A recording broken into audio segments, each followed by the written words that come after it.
Dieter Mukkelman, u zegt het Nederlandse onderwijssysteem is ouderwets en men leeft er met oogkleppen op. Klopt dat?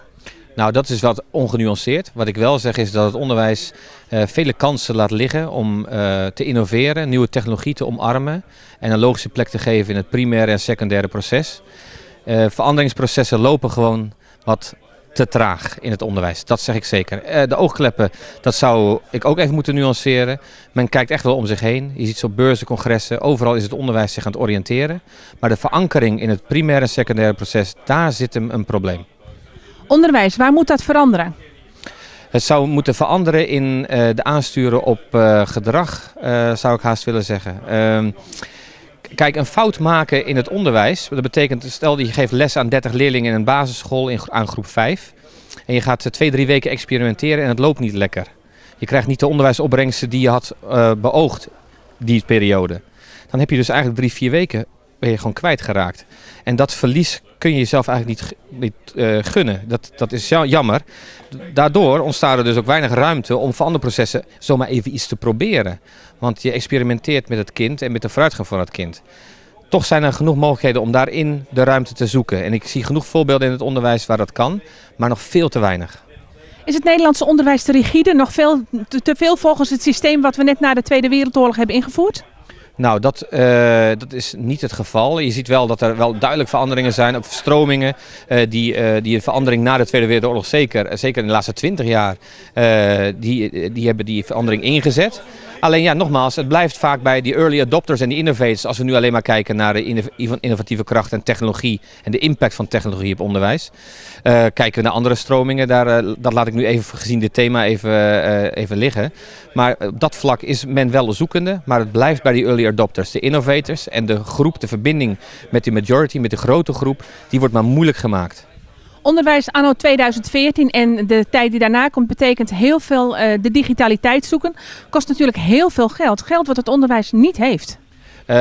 Nou, dat weet ik eigenlijk niet zo goed. Kijk, er wordt wel gezegd, we hebben te maken met krimp. Dus je hebt minder leerlingaantal en dus je hebt minder geldmogelijkheden om andere dingen te doen. Maar het is keuzes maken. En soms vraag ik me wel eens af, wordt men wel goed geholpen als schoolleider om de goede keuzes te maken? Want nogmaals, ik kom ook op scholen waar ook wordt gezegd, we hebben weinig geld, maar we hebben net een technieklokaal helemaal ingericht. In samenwerking met bijvoorbeeld een partij, met een organisatie, met een maatschappelijke speler in de gemeenschap die zijn nek uit wil steken. Dus ik denk dat er andere manieren moeten worden gezocht om grotere stappen te maken.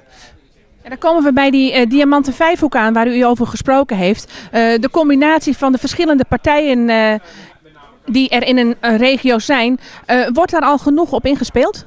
Nou, je ziet dat elke branche, om het zo maar te zeggen, elke sector, elke poot binnen die vijfhoek op zoek is naar de mogelijkheden. We zien het bij de overheid. Je ziet bewegingen als de digitale overheid, Stichting de Digitale Overheid, die op zoek gaat als onafhankelijke speler om te kijken naar de mogelijkheden om digitalisering in die branche onder te brengen. De ondernemer zie je toch wel vaak ook zoeken en ook goede middelen vinden. Het onderwijs doet dat ook, maar misschien zit er ook nog wel een kans, en dat bedoelde ik net ook aan te geven met bijvoorbeeld het inrichten van zo'n technieklokaal.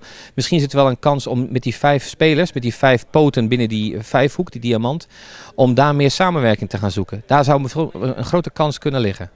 En er zal natuurlijk thuis vanuit de huissituatie ook veel moeten veranderen, want veel ouders van mijn leeftijd, ik ben 43, moeders die nog vaak vinden dat een computer een onding is om te stoffen. Ja, ik denk dat die tijd voorbij is. Het Leen Bakker meubeltje met de computer beneden in de zitkamer, die kan je wel laten verdwijnen. Als je kijkt naar het leren met tablets en de hele opmars van de tablets, zal de computer verdwijnen. Steeds meer en meer. Netflix is een goede babysitter. Dus ik denk eerder dat het op dat vlak interessanter wordt om na te denken vanuit de thuismarkt. Wat doen wij met de multimedialisering thuis? En wat doet de school daar bijvoorbeeld in? We zien dat ook in de verkeersles. Kijk, de vader of moeder leert het kind fietsen zonder zijwieltjes, maar vervolgens leren verkeerslessen op school. Je zou kunnen kijken, hoe maak ik mediawijs en mediarijk onderwijs op scholen? En wat verwachten ouders daarin? Want die zitten ook vaak een beetje met handen in het haar. En al gauw kijk je 1,5 uur een Disney-film, wat ik zeg, op een tablet. En elke ouder weet dat dat eigenlijk niet de bedoeling is. Dus daar zie je wel de zoektocht. De computer gaat verdwijnen, dus afstoffen gaat makkelijker worden. Dus er moet sowieso meer samenwerking tussen onderwijs en thuis komen. Absoluut. Kijken we ook naar CPS. Die hebben net een document opgesteld en weer via hun site gedeeld. Ouderbetrokkenheid 3.0. absoluut de moeite waard als je je in die branche begeeft. Als je denkt, ja, ik ben ouder, wat betekent dat document? Ga absoluut even naar het CPS, een landelijk pedagogisch centrum, waarbij het ouderbetrokkenheid 3.0 wordt uiteengezet. En ik denk dat daar heel veel kansen en mogelijkheden zitten. En ik denk ook belangrijk is, want als je kijkt naar het onderwijs wat te maken heeft landelijk met een krimp, is het voor de school belangrijk om de kop een beetje boven het maaiveld uit te steken en goed aan te voelen en te snappen wat ouders verwachten van het onderwijs voor de komende jaren voor hun kind. Als onze kijkers interesse hebben om te weten waar u mee bezig bent en ook over deze thema's, waar kunnen ze dan terecht? Ze kunnen terecht op mijn website www.dieter.nl.